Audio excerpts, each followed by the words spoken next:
बिस्मिल्लाहिर्रहमानिर्रहीम। My name is Abrar Ahmed और आज हम बात करेंगे first year chapter number 1 biology. उसमें हमारे टॉपिक का नाम है लेवल ऑफ बायोलॉजिकल ऑर्गेनाइजेशन, यानी कि जानदारों की तंजीम के दर्जात। जानदारों की तंजीम के दर्जात में हम सबसे पहले देखेंगे सब एटॉमिक लेवल को। अब चूँकि नाम ही है सब एटॉमिक लेवल, यानी कि सब का मतलब होता है छोटा, तो सब एटॉमिक लेवल यानी कि ऐसा लेवल जो एटम से छोटा है। दरअसल सब एटॉमिक लेवल में ऐसी चीज़ें आती हैं जिन्होंने मिलकर एक एटम को बनाया होता है। तो अगर हम सब एटॉमिक पार्टिकल को देखते हैं तो सब एटॉमिक पार्टिकल में आते हैं इलेक्ट्रॉन्स, प्रोटॉन्स और न्यूट्रॉन्स। अब दरअसल यही तीन चीज़ें आपस में मिलती हैं और क्या बनता है, एटम। ठीक है, तो सब एटॉमिक लेवल में जो सब एटॉमिक पार्टिकल्स हैं वो हैं इलेक्ट्रॉन, प्रोटॉन और न्यूट्रॉन। जो इलेक्ट्रॉन होते हैं वो शेल के अंदर रिवॉल्व करते हैं, ठीक है, गर्दिश करते हैं, जबकि प्रोटॉन और जो न्यूट्रॉन होते हैं वो न्यूक्लियस के अंदर मौजूद होते हैं। अब जब ये सब एटॉमिक पार्टिकल्स जब आपस में कंबाइन करते हैं तो उसके नतीजे में एटम वजूद में आता है। अगर आप बात कर लें ऑक्सीजन की, तो जो ऑक्सीजन है उसका एटॉमिक नंबर है 8। क्लियर? उसमें न्यूक्लियस के अंदर प्रोटॉन भी हैं और न्यूट्रॉन भी हैं। ठीक है, प्रोटॉन की तादाद भी है 8 और न्यूट्रॉन की तादाद भी है 8। और इसके पहले शेल में 2 इलेक्ट्रॉन और दूसरे शेल के अंदर 6 इलेक्ट्रॉन्स होते हैं।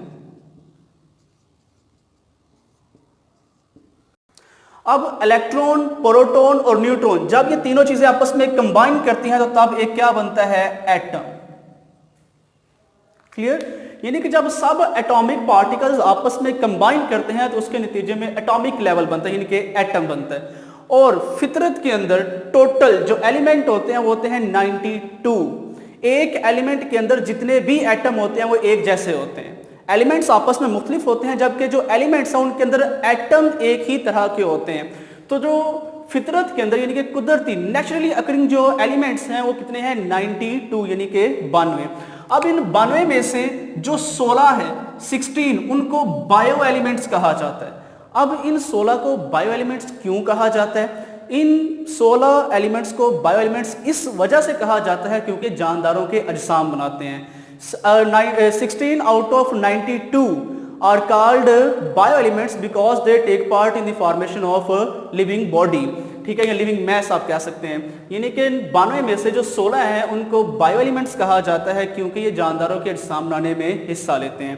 अब इन 16 को भी 2 हिस्सों में डिवाइड किया जाता है। 16 में से जो 6 हैं वो जिस्म का तकरीबन 99% बनाते हैं, जबकि 16 में से जो 10 है यानी कि 10 हैं वो सिर्फ जिस्म का 1% बनाते हैं। अब इनकी प्रोपोर्शन को याद करना बहुत ज़रूरी है क्योंकि ये एमसीक्यूज़ में बहुत ज़्यादा पूछे जाते हैं। ठीक है, तो ऑक्सीजन जो है वो पाई जाती है जिस्म में 65% यानी कि 65%, कार्बन है 18 यानी कि 18%, हाइड्रोजन 10%, नाइट्रोजन 3%, कैल्शियम 2%, फास्फोरस 1% और ये टोटल हो जाते हैं 99%।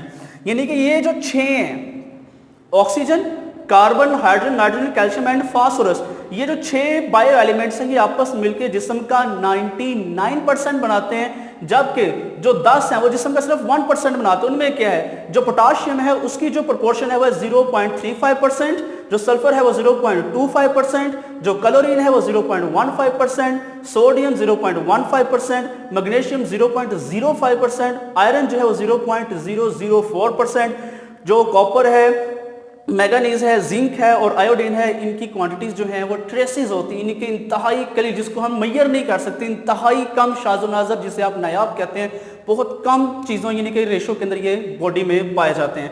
अब ये सारे मिलकर जिस्म का कितने परसेंट बनाते हैं, 1%। अब 1% और 99% इज इक्वल टू 100%। तो अब ये जो 16 है इनको बायो एलिमेंट्स इस वजह से कहा जाता है क्योंकि ये जानदारों के अजसाम बनाने में हिस्सा लेते हैं। अब ये जो एटम होते हैं सवाए नोबल गैसेस के, नोबल गैसेस के अलावा जितने भी एलिमेंट्स हैं या एटम्स हैं वो स्टेबल नहीं होते। हर एक एटम कोशिश करता है कि उसका ऑक्टेट मुकम्मल हो जाए या फिर उसका जो डुप्लेट रूल है वो मुकम्मल हो जाए। तो इसको मुकम्मल करने के लिए वो आपस में बॉन्डिंग करते हैं। अब बॉन्डिंग कोई भी हो सकती है, ठीक है, क्योंकि हर चीज चाहती है कि वो क्या हो सके, स्टेबल हो सके। तो ये जो एटम्स हैं ये आजादाना अपना वजूद बरकरार नहीं रख सकते और इस वजह से आपस में कंबाइन होते हैं और क्या बना देते हैं, मॉलिक्यूल्स, ठीक है। डिफरेंट एलिमेंट्स कंबाइंस यानी कि डिफरेंट एटम्स जो होते हैं वो आपस में कंबाइंस करते हैं with each other through ionic और कोवलेंट बॉन्डिंग, ठीक है, कि मुख्तलिफ एटम जो होते हैं, एलिमेंट्स जो होते हैं आपस में कोवलेंट बॉन्डिंग के जरिए या फिर आयोनिक बॉन्डिंग के जरिए क्या कर जाते हैं, आपस में मिल जाते हैं और जब वो आपस में मिलते हैं तो उसके नतीजे में मॉलिक्यूल्स बनते हैं। Clear? Different elements combines with each other through ionic or covalent bonding and stable particles are produced which is known as molecules. क्योंकि ये बायो एलिमेंट्स आपस में कंबाइन करते हैं, क्योंकि हम बायोलॉजी में इसकी स्टडी कर रहे हैं, तो बायो एलिमेंट्स आपस में मिलते हैं तो उसके नतीजे में बायो मॉलिक्यूल्स ही बनते हैं। अब जो मॉलिक्यूल्स हैं इनकी दो टाइप्स हैं। There are two types of biomolecules. वो दो कौन कौन सी हैं, एक है माइक्रो मॉलिक्यूल्स और एक है मैक्रो। माइक्रो का मतलब होता है छोटा, क्लियर। तो जो माइक्रो मॉलिक्यूल्स, ऐसे मॉलिक्यूल जिनका मॉलिक्यूलर वेट कम होता है, थोड़ा होता है, उसको क्या कहा जाता है, micro molecules. The molecules having lower molecular weight, ऐसे मॉलिक्यूल जिनका मॉलिक्यूलर वेट कम होता है, ठीक है, उनको क्या कहा जाता है, micro molecules. For example H2O, carbon dioxide, glucose, ये ऐसे मॉलिक्यूल हैं जिनका मॉलिक्यूलर वेट क्या होता है, कम होता है। दूसरी तरफ अगर हम बात करते हैं मैक्रो मॉलिक्यूल्स, तो मैक्रो बड़ा, ठीक है, ज्यादा होना किसी चीज का, हायर होना, ठीक है। तो मैक्रो मॉलिक्यूल्स ऐसे मॉलिक्यूल जिनका मॉलिक्यूलर वेट ज्यादा होता है, ठीक है। The molecules that have higher molecular weight are called macromolecules। इसकी एग्जांपल अगर हम लेते हैं तो लिपिड है, प्रोटीन है, स्टार्च है, ठीक है, न्यूक्लिक एसिड है। दरअसल ऐसे मॉलिक्यूल हैं जिनका मॉलिक्यूलर वेट क्या होता है, ज्यादा होता है। दरअसल मैक्रो मॉलिक्यूल्स को माइक्रो मॉलिक्यूल्स ने मिलकर बनाया होता है। जब माइक्रो मॉलिक्यूल्स आपस में मिलते हैं तो मैक्रो मॉलिक्यूल्स बनते हैं, यानी कि थोड़े थोड़े आपस मिलके बड़े मॉलिक्यूल्स बना देते हैं, छोटे छोटे मिलके। उसके बाद इसमें मजीद ये भी देखा जाता है कि इनऑर्गेनिक मॉलिक्यूल्स और ऑर्गेनिक मॉलिक्यूल्स। इनऑर्गेनिक मॉलिक्यूल्स ऐसे मॉलिक्यूल्स होते हैं जिसमें कार्बन और हाइड्रोजन दोनों इकट्ठे एक मॉलिक्यूल में मौजूद नहीं होते। मिसाल के ऊपर वाटर है, ठीक है, कि कार्बन और हाइड्रोजन बैक वक्त इकट्ठे आपस में नहीं होते एक मॉलिक्यूल के अंदर। तो ऐसे मॉलिक्यूल जिसमें कार्बन और हाइड्रोजन इकट्ठे नहीं पाए जाते, ठीक है। Inorganic molecules are the molecule that do not have या do not include carbon and hydrogen together, इकट्ठे नहीं पाए जाते। जबकि अगर हम बात करते हैं ऑर्गेनिक मॉलिक्यूल्स की, ऐसे मॉलिक्यूल जिसमें कार्बन और हाइड्रोजन इकट्ठे एक ही मॉलिक्यूल में पाए जाते हैं, तो ऐसे मॉलिक्यूल्स को क्या कहा जाता है, ऑर्गेनिक मॉलिक्यूल्स। फॉर एग्जांपल आप ग्लूकोज भी ले सकते हैं इसमें। अब ये मॉलिक्यूल्स जो हैं, क्योंकि इसमें दरअसल कुछ होगा यूं कि छोटे लेवल से हमने जाना है बड़े लेवल की तरफ, तो जो छोटे छोटे लेवल्स हैं वो आपस में मिलते जाएंगे और बड़ा लेवल जो है वो बनता जाएगा। पीछे से छोटी छोटी चीजें मिलेंगी और नेक्स्ट जो है वो बड़ी चीजें बनती जाएंगी। तो अब जब ये मॉलिक्यूल्स आपस में जुड़ते हैं, आपस में कंबाइन होते हैं, असेंबल होते हैं, अरेंज होते हैं, तो उसके नतीजे में क्या बनता है, ऑर्गेनेली है।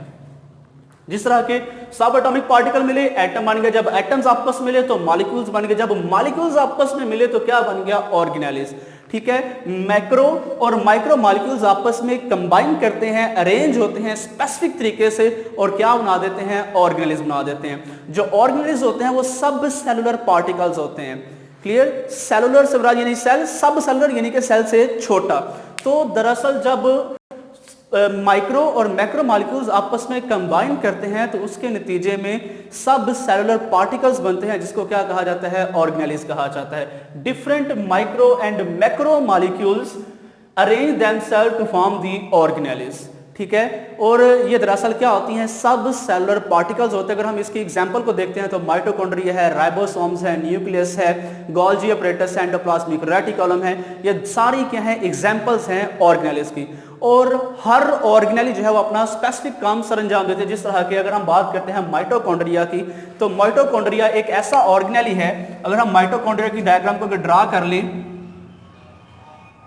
तो माइटोकॉन्ड्रिया दरअसल एक ऐसा ऑर्गेनेली है जो क्या करता है सेलुलर रिस्पिरेशन। सेलुलर रिस्पिरेशन में क्या होता है कि जो ग्लूकोज होता है उसकी ब्रेकडाउन की जाती है और उसमें से एनर्जी को हासिल किया जाता है एटीपी की सूरत में, ताकि जिस्म के अंदर जितने भी अफाल सरंजाम देने हैं, ठीक है, उनके लिए एनर्जी प्रोवाइड की जा सके। तो एनर्जी की जो तरसील का काम है वो किसके ज़िम्मे होता है? वो दरअसल माइटोकॉन्ड्रिया के ज़िम्मे होता है। अगर हम बात करते हैं राइबोसोम्स की, तो दरअसल राइबोसोम छोटी छोटी दानेदार साख्तें जो साइटोप्लाज्म में आजादाना तैर रही होती हैं या फिर एंडोप्लाज्मिक रेटिकुलम के साथ अटैच होती हैं। तो ये जो छोटी छोटी दानेदार साख्तें जिनको हम राइबोसोम्स कहते हैं, इनका काम होता है प्रोटीन की तैयारी करना, यानी कि सिंथेसिस ऑफ प्रोटीन। अब जब ये ऑर्गेनेल्स आपस में कंबाइन होते हैं, तो जब ऑर्गेनेल्स आपस में मिलते हैं तो उसके नतीजे में सेल वजूद में आता है। जब ये ऑर्गेनेल्स आपस में कंबाइन करते हैं तो क्या बनता है? सेल। ठीक है, different organelles arrange themselves in a particular way to form the cell. और सेल होता है वो जानदारों की फेलियाती और साख्ती इकाई है। जिंदगी की इब्तिदा सेल से होती है। सबसे छोटा जानदार कम अज कम एक सेल पर मुश्तमिल होता है। सेल से छोटी चीज कोई भी जिंदा नहीं हो सकती। सेल से पीछे ये जितने भी लेवल हैं ये सब बेजान है। यहां से जिंदगी की इब्तिदा नहीं होती। जो जिंदगी की इब्तिदा है वो दरअसल कहां से होती है? सेलुलर लेवल से, यानी कि सेल लेवल से। क्लियर?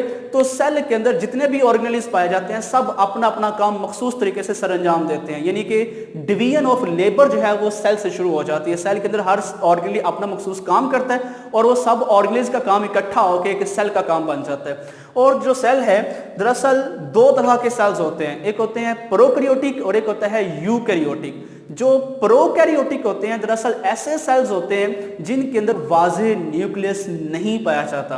और इसको ख्याल किया जाता है कि जब जिंदगी की इब्तिदा हुई थी तो सबसे पहले जो सेल बना था दरअसल वो प्रोकैरियोटिक ही बना था। ठीक है, मोस्ट प्रिमिटिव सेल जिसको कंसिडर किया जाता है वो प्रोकैरियोटिक सेल होता है और उसमें वाज़ेह न्यूक्लियस नहीं होता। Prokaryotic cell does not have a distinct nucleus. जब अगर हम बात करते हैं यूकैरियोटिक की, तो यू का मतलब होता है ट्रू, सही, वाज़ेह, और न्यूक्लियस, ठीक है, यानी कि वाज़ेह न्यूक्लियस। यूकैरियोट, कैरियोट का मतलब होता है न्यूक्लियस होना, तो ट्रू न्यूक्लियस यानी कि वाज़ेह न्यूक्लियस। ऐसे सेल जिनमें वाज़ेह न्यूक्लियस पाया जाता है उनको यूकैरियोटिक सेल कहा जाता है। और यह ख्याल किया जाता है कि जो यूकैरियोटिक सेल है ये इवोल्व हुआ है कहां से? Prokaryotic cell.